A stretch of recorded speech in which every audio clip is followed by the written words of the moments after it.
¿Saben ustedes por qué se prohibió en México precisamente que se utilicen símbolos religiosos para fines políticos?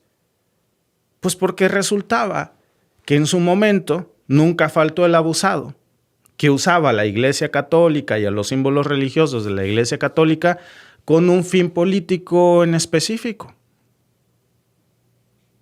De hecho, les voy a decir algo.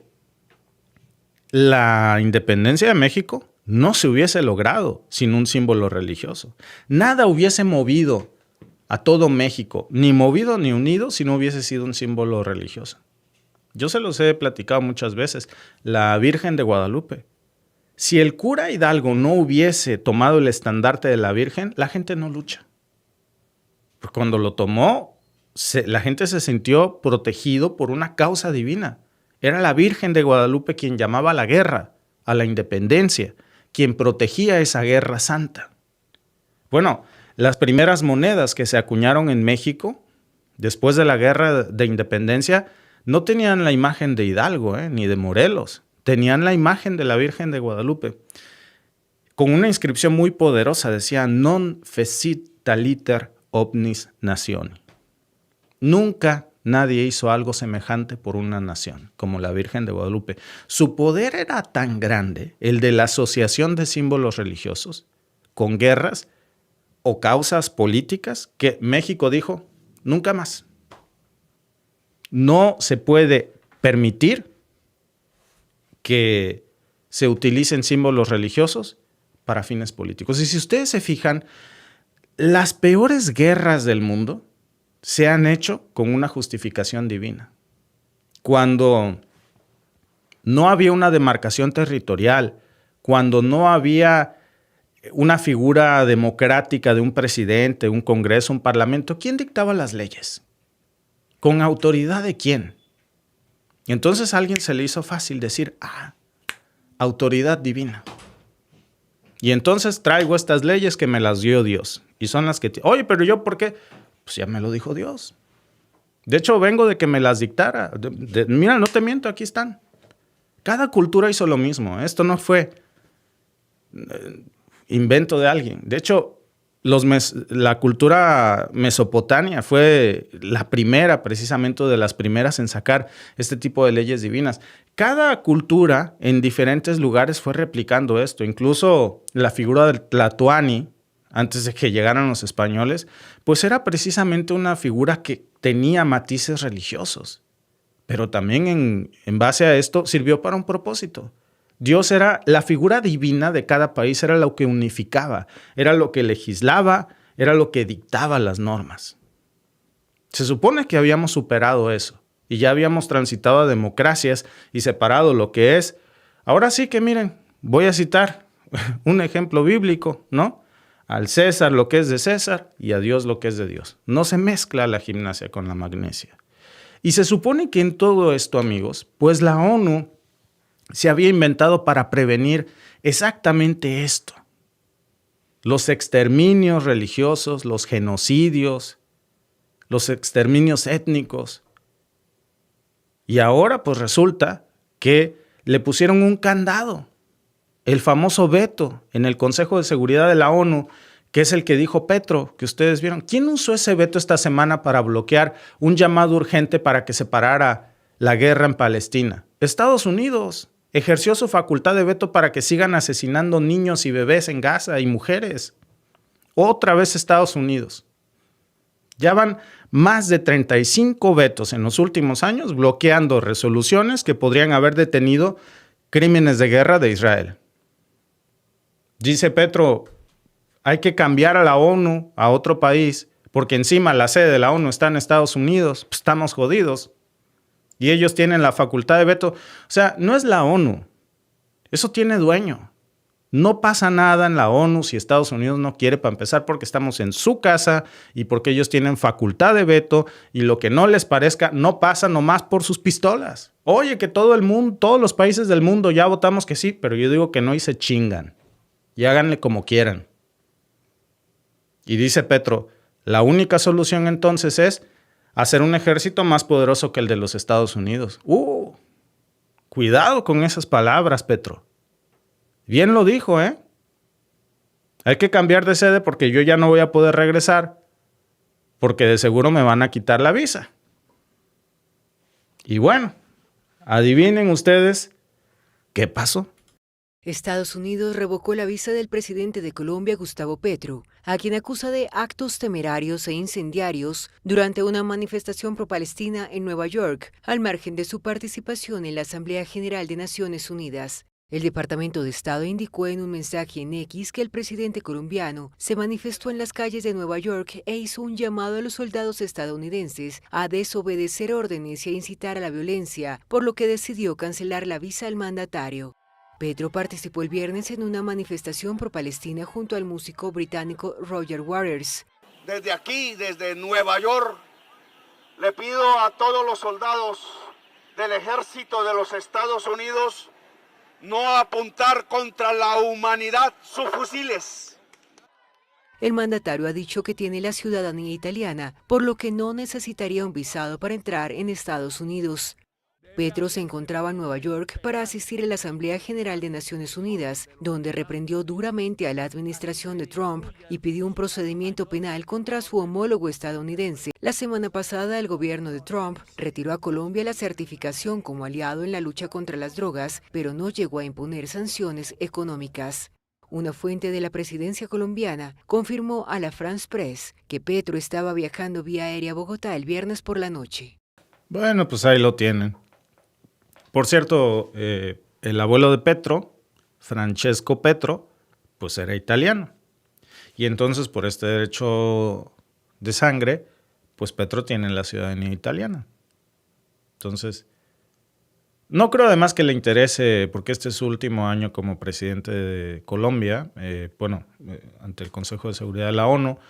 Entonces, no creo que le interese regresar. ¿A qué se expone? Pero es increíble que Estados Unidos, el país de la libertad, le quite la visa a un presidente por ir a manifestar sus ideas a una protesta pacífica, por pedirle a los soldados de los Estados Unidos que por favor no apunten sus armas contra la humanidad. Ese discurso le molestó mucho a Trump y le quitaron la visa. Sale Petro y dice, pues quítenmela, no la necesito. Luego nunca falta el mamador que llega aquí a decir, de seguro tú hablaste de eso porque te negaron la visa. Yo tampoco necesito visa. Pero déjenme decirles algo. Al final, creo que una de las buenas cosas que se puede decir y que tienen que prevalecer en los Estados Unidos es el discurso de la libre expresión. Ese principio consagrado en la Constitución de los Estados Unidos, que también está aquí en Canadá, también está en México, de que tú eres libre de manifestar tus ideas, cuáles sean tus ideas, siempre que sean de forma pacífica. Por eso decían que Estados Unidos es el país de la libertad. Y yo les diría que hoy es el país de la represión, bajo el régimen de Trump. Pero ¿saben quién está peor? Realmente es una locura. Reino Unido. Reino Unido es una dictadura. Me atrevería a decir que al mismo nivel o peor, ni siquiera voy a dar comparaciones porque ya creo que ni vendrían al caso. Chequen ustedes estos números. Lo veía yo en un discurso de Tucker Carlson el otro día en donde él decía, ¿saben cuántos? Claro, verifiqué los números, ¿no? Es más, ahora como está esto de ChatGPT, vamos a ponerles los datos. ¿Cuántos detenidos por ejercer la libertad de expresión, cuántas personas han sido encarceladas en Reino Unido en el 2023 y compara con cuántas personas han sido encarceladas en Rusia por delitos que al final incurren en contra de la libertad de expresión? Resumen. Vamos a ver qué nos dice la inteligencia artificial, ¿no? Porque creo que es importante tener este dato de cómo, al final, ¿qué valores? Y uno se pregunta al final del día, bueno, ¿qué valores termina defendiendo la famosa democracia occidental cuando vemos esto? Y cuando vemos a un Gustavo Petro, que le acaban de retirar su visado por pedir que pues el ejército de Israel, por favor, no apunte sus armas contra la humanidad, ¿no? Vamos a ver, miren, justamente aquí tengo las... Déjenme hacerles un screenshot porque esto está buenísimo, ¿eh? Les va a impactar mucho. Les va a impactar muchísimo ver esto. Esta foto no la quito de aquí, hablando del rey de Roma, ¿no? Hablando del rey de Roma. Bueno, vamos a ocultarla por un momento. Luego la regresamos ahí. Ahí lo tienen. Reino Unido en el 2023 encarceló a 95,000 personas arrestadas por mensajes en línea que se consideran ofensivos. Y pasaba Tucker Carlson un video de un viejito que lo están encarcelando porque publicó Free Palestine, Palestina libre, y alguien llamó a la policía porque dijo que su discurso, su comentario en Facebook le causaba ansiedad. Llegó la policía y lo detuvo. Y como ese, 12,000 más. Dice, no hay cifras claras, pero fíjense ustedes, al principio dice, total de personas encarceladas por todo lo que tiene que ver con libertad de expresión, con lo que tiene que ver con online, si tú posteas algo en Facebook, cerca de 12,000. Si le sumas protestas pacíficas, en donde tú puedes salir a protestar por una Palestina libre o por una democracia, 95,000 encarcelados en Reino Unido. En Rusia, entre 1,000 y 1,500. Muchos procesados bajo leyes de información falsa o desacreditación. Comparación clave. En Rusia la represión por expresarse es sistemática y legalmente codificada con cientos de condenas políticas cada año. En Reino Unido existen arrestos por expresión, por expresión online, pero las penas de cárcel son raras y no forman parte de una política sistemática. Bueno, es decir, te dan tu calentadita, te arrestan y luego te sacan y vas a una corte, pero imagínense ustedes esto. 95,000 encarcelados en Reino Unido por expresarse contra 1,000 a 1,500 detenidos en Rusia. ¿Quiénes son los países que defienden la libertad de expresión? La democracia. ¿Cuáles son los valores occidentales? Amigos, es tiempo de pensar, ¿para qué existe la ONU? ¿Por qué tiene sede en Estados Unidos? ¿Por qué Estados Unidos tiene derecho a veto? ¿Por qué Gaza está reducida a escombros? ¿Por qué la gran mayoría de las víctimas son mujeres y niños? ¿Por qué están bombardeando hospitales y Estados Unidos sigue ejerciendo su facultad de veto? Y ojo, cuando digo Estados Unidos, me refiero a la delegación estadounidense, no a los estadounidenses, porque como ustedes vieron, a la protesta a la que acudió Petro por la que le quitaron su visado, pues era una protesta de estadounidenses libres que están ejerciendo su derecho a expresarse pacíficamente y que están en contra del genocidio en Gaza. Entonces, ¿de qué sirve la ONU? ¿Qué sentido tiene, amigos, que exista si no pueden actuar cuando más lo necesita el mundo? Es como tener un extintor que solo funciona si el dueño de la casa te da permiso de usarlo y el dueño de la casa es Estados Unidos. Aunque la casa esté en llamas, Y la ONU se volvió eso, un adorno. Hoy la ONU, amigos, es un florero diplomático, es un escenario que solo sirve para que los líderes digan discursos bonitos mientras afuera se están cometiendo los peores crímenes de lesa humanidad. Y lo más absurdo de todo, es, repito, la sede, entre otras cosas, en Nueva York, en el corazón del país que está usando su veto para proteger a Netanyahu de todas las violaciones de tratados posibles. Es el colmo. Es lo mismo que pasó en los años 30 cuando Hitler comenzó a invadir y a encarcelar. No se equivoca Petro con la comparación. ¿Qué hizo el mundo? El mundo no hizo nada. Solo hubo diplomacia, solo hubo mensajes, firmas. Cuando por fin reaccionaron ya era demasiado tarde, ya habían muerto millones de judíos, ciudades enteras borradas, como están borrando hoy Gaza. Y la lección que tuvimos en ese entonces es que hay momentos en la historia donde uno tiene que actuar. Y actuar no es complicidad. Donde la neutralidad, amigos, no es neutralidad. Es tomar partido por el opresor. Y eso es lo que estamos viendo en estos momentos, ¿eh? Nada más que hay una gran diferencia. Ahora no hay excusas. Ahora nadie puede decir, yo no sabía. Es que yo no había visto las imágenes de lo que está pasando en Gaza. Todo está documentado. Cada bomba, cada escuela destruida, cada bebé desmembrado, sacado en escombros. Lo vemos todos los días. Y aún así se le sigue permitiendo. Entonces, claro que da rabia. Claro que uno se pregunta cuál es el límite. ¿Cuántos bebés más tienen que morir y mujeres y niños y familias palestinas? Porque si después de todo esto la única respuesta de la ONU es sacar otro comunicadito para Netanyahu, para que después Estados Unidos llegue a poner su facultad de veto, pues entonces no estamos haciendo nada. Es un colapso total del sistema, ¿eh?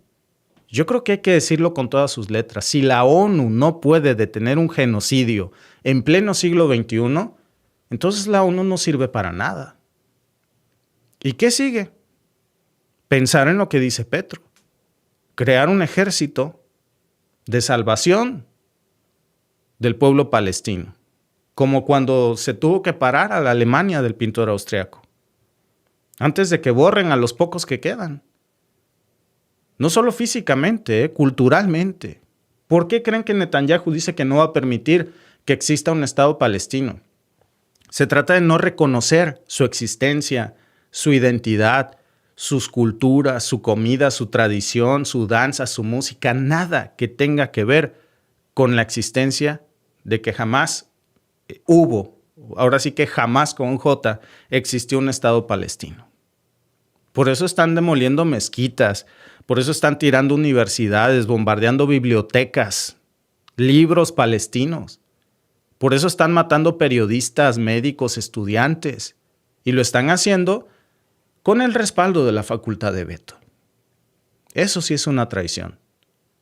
No a Palestina, es una traición a la humanidad. Es una traición a los principios que supuestamente nos defienden como civilización. Es una traición al espíritu fundacional de la ONU. En los años 40 el mundo no derrotó al Tercer Reich con resoluciones ni con palabras bonitas. Hubo que hacer un ejército de paz. Porque al final el mundo entendió que no había otra manera de pararlo. Díganme cuál es la forma de parar a Netanyahu. Cuando él mismo no entiende. No le importa si lo dejan hablando solo, Cuando esto termine, si dejamos que Netanyahu termine, no va a haber un solo palestino vivo en el mundo. Y después, ¿se acuerdan de mí si no? Sigue Siria. Después sigue Irán. Después sigue Irak. Después sigue Líbano. Va seguramente por un pedazo de Egipto. Es increíble cómo nos ven en esta narrativa de que Rusia no se va a detener solo en Ucrania, pero cuando se trata de Netanyahu, es una cosa con Palestina. Cuando ha bombardeado casi todo Medio Oriente. Y nadie parece querer pararlo. Y el único que tuvo los pantalones en la ONU de decir lo que tiene que hacer, le acaban de quitar su visa. Que bien dice, no la necesita. Y espero que cuando deje de ser presidente, Petro no vaya por ninguna razón a Washington, porque sería muy triste verlo convertido en un preso político. Van a intentar tomar venganza en contra de él, y construir toda una narrativa, estoy seguro. Dice Mónica Quesada, después hablan de Rusia y ellos están muchísimo peor. Bueno, no hay punto de comparación.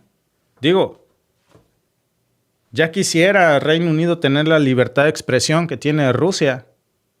No hay punto de comparación en esos números. Entre 1,000 y 1,500 detenidos por expresarse contra 95,000 de Reino Unido. Imagínense ustedes esas cifras, ¿no? Dice Ricardo Adaos, error, todos ellos quieren desaparecer a Israel. Hay gente que simplemente no tomó ácido fólico. Por eso es tan importante, amigos. Hay que leer, hay que informarse. No hay que meterse a un culto extremista religioso y tragarse esas pavadas. Aquí tenemos algo, hay que usarlo. Es más, ya, si no te gusta buscar, métete a ChatGPT ahí. Si no te gusta escribir, díctale desde tu teléfono. Y pídele un resumen para que no tengas mucho que leer. Tiburón ataca, dice, boicot al país. Petro Petrovsky, dice Javier. Pues mira, Petro Petrovsky, si lo dices como una alusión a Rusia, pues ojalá, ¿no? Porque quiere decir que defiende la libertad de expresión. Malo que me dijeras Petro de Reino Unido, ¿no? Que Dios te libre, porque entonces te van a buscar por ese comentario que pusiste y te meten al bote. Ya no serían 95,000, contigo serían 95,001, ¿eh? Pero a veces nos traguemos toda esta propaganda. Gracias por vernos. Si te ha gustado este clip, síguenos en vivo para ver nuestro programa completo de lunes a viernes en nuestros canales de YouTube y Facebook. Suscríbete, comparte con tus amigos y déjanos tus comentarios. Te esperamos en vivo.